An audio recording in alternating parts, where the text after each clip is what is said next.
Well, good afternoon.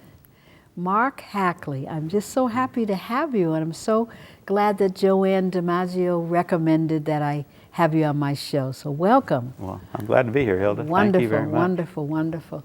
I know that you're a musician, but you also have a cause that you're very enthusiastic about and you want to talk about. So I thought maybe what we'd do is we'd talk for 10 minutes about what happened for you and what your cause is, and then we'll give you the rest of the time for your music. Well, I appreciate that. All right, great.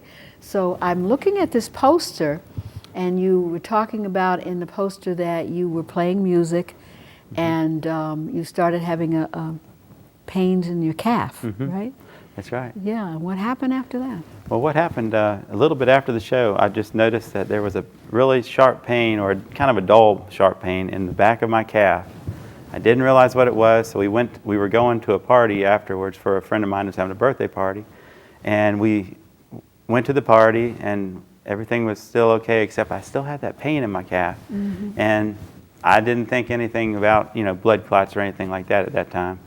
So then we went home and went to bed, and all of a sudden I just started feeling a really sharp pain in my chest right over here, kind of in the side. But it didn't seem like it was in my lung. It seemed like it was a muscle ache, because I had been out gardening and stuff that earlier that day or that weekend or whatever. And I thought maybe it was just a muscle ache. But then the night went on and it got worse and worse. I couldn't even sleep all night long. So the next day I got up, it was still hurting. I went to work.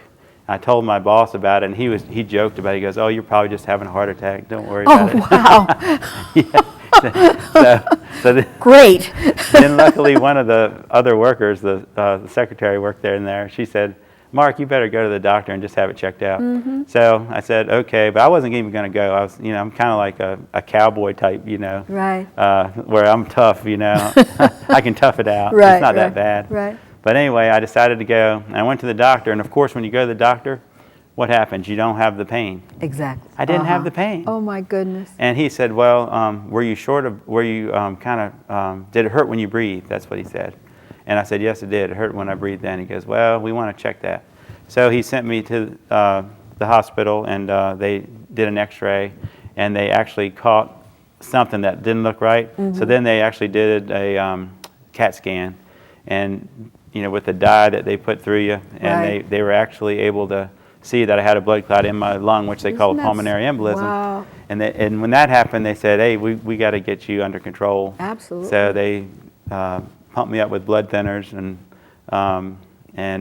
they said, they put me on Coumadin, a regimen of Coumadin, and I had to stay on that for about a year. But then since they really didn't know what caused it, as far as genetics or anything like that, there were no genetic causes. They said it must have been actually my cowboy boot probably that I had on that day. I was sitting in a weird position for 3 hours.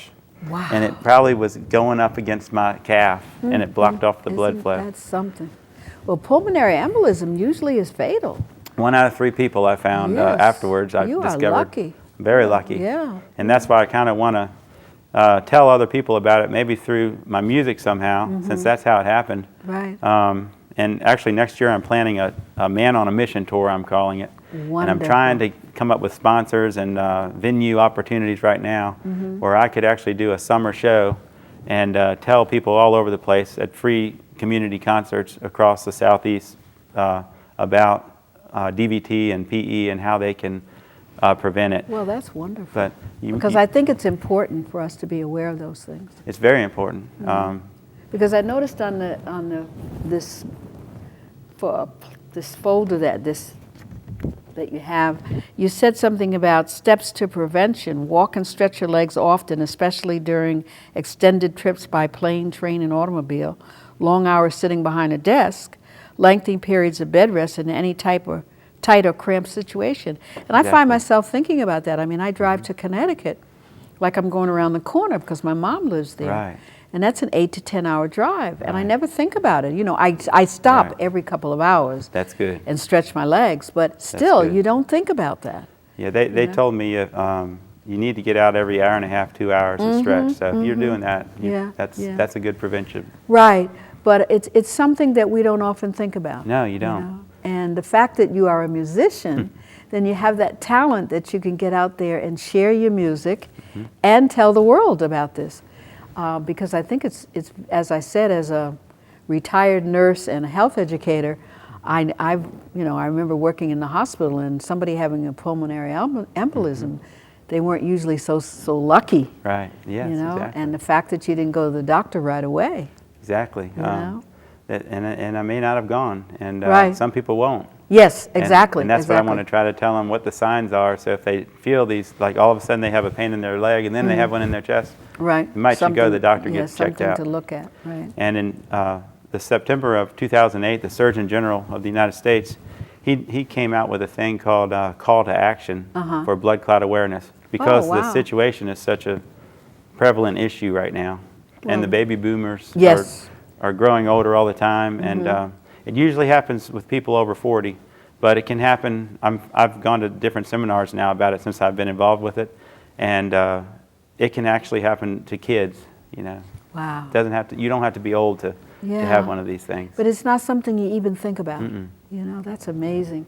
I noticed here that when you were talking about it, you said that whole experience changed your life. I mean, what was it? I mean, how do you think it changed you, other than getting out and talking to people? How do you think it changed you? Well, it changed my life because when I was laying on the gurney or whatever they call it in the emergency room, waiting to go into a room, I remember asking my wife, you know, what does this mean? Am I going to die? And I just remember feeling like, you know, I could have been dead. Yeah. And it's like I almost have a second chance on life. Yeah. And I see things differently than I did before. Right.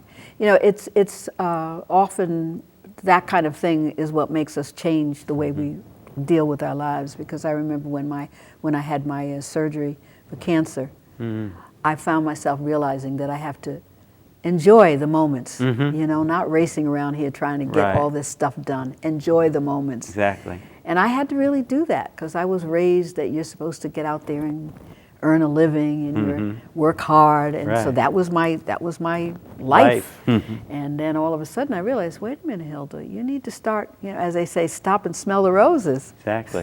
Exactly. So I enjoy that now, and I also, you know, take in more, you know, go to the mountains and go to the beach and spend time having fun and enjoying myself. Exactly. And being quiet, you know. So when I asked you that question, I figured that I almost knew the answer. Yeah. But I think it's important because a lot of times we don't stop and think about that.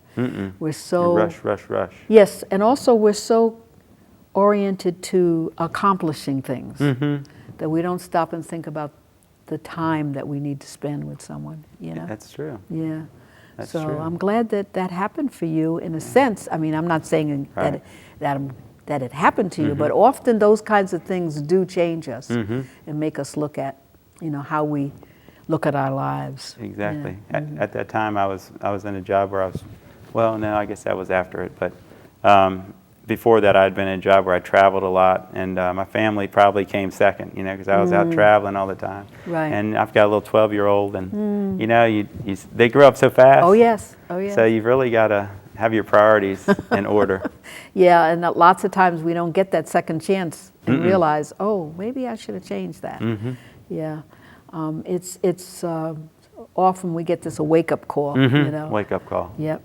Because I remember also when I fell and broke my kneecap, I remember my daughter saying something to me about be quiet and know that I am God. And I was like, well, I'm not sure what she means. But then I thought about it, and I was spending more time relaxing and resting. And I had crystals in my living room. And I had never known that every day I get rainbows in my living room. I was too busy. I mean, I loved having the crystals, but I never thought about what the gift that it was giving me. So the way the light hit them. Yes. And you never noticed them before. Every day I get rainbows in my living room, and I never ever saw that. You know, actually, I'm not kidding. I've got a song on my first CD called Rainbow, and it's about that exact thing. No kidding. It's about actually a guy flying in an airplane, and below the clouds is a rainbow, but he can't see him because he's up there. Interesting. Okay, well, that's pretty appropriate that we talked about that, because that was a big lesson for me. It really was. Well, now you are a musician, so I would love for you to play for us. And you know, while you're getting your guitar together, I'm going to show. There are 2 CDs here.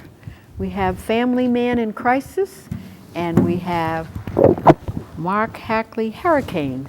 So I appreciate the fact that you gave me these. So I can't wait to play them. Okay. So I'm gonna let you go and whatever you like to play. Okay. All right. All right. This is a song called Warm But Cold. It's on my first CD. And I wrote it when I was a teenager, actually, when I traveled out to California in the summertime. I used to work on my uncle's. He had like a mini ranch out there, and it was a lot of fun to go out there. But at that time, I had a girlfriend. And I was probably 16 or 18. I was writing songs ever since I was probably 15. Wow. And it was about leaving her and, you know, wanting to be out there where it was warm and everything. And but then thinking back, and when I got home, she had found another guy, and so it's called Warm But Cold. Okay. Okay. I left home in the year I fell in love with you, and I thought that my love for you could wait. But when I reached the sun, I knew what I had done. But me, oh my, I found this out too late. The Pacific was as blue as I expected.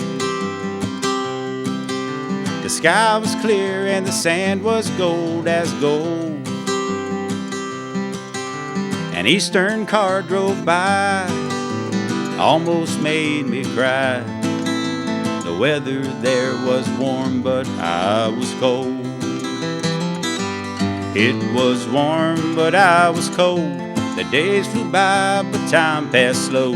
And I saw palms, but I dreamed of snow. It was warm, but I was cold. Lemons, limes, and wine, and avocados. Good back home, but here they had no taste. Being here was sad, almost made me mad. Living here without you was a waste. So I packed my bags and headed back to you, girl. Hoped you'd fall in love with me again.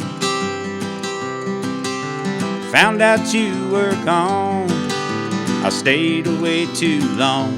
I was cold, so cold, but warm I should have been. It was warm, but I was cold. The days flew by, but time passed slow.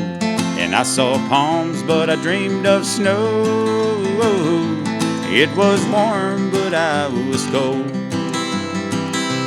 It was warm, but I was cold. The days flew by, but time passed slow. And I saw palms, but I dreamed of snow. It was warm, but I was cold.